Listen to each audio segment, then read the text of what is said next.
তখন তো 40 বছরে আমার কাছে কেউ এসে দাঁড়াতে পারতো না, একটা চা খেতে গেলে 1 ঘন্টা 8 ঘন্টা দাঁড়াতে হতো।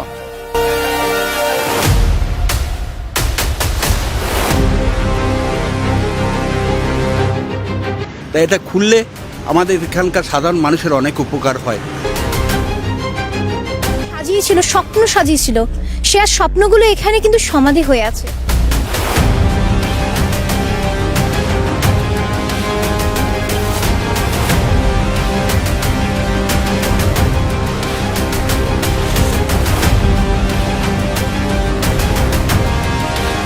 যারা বাইরে থাকে অন্য বিভিন্ন জায়গায় তারা সব দেখতে আসে, কান্নাকাটি করে।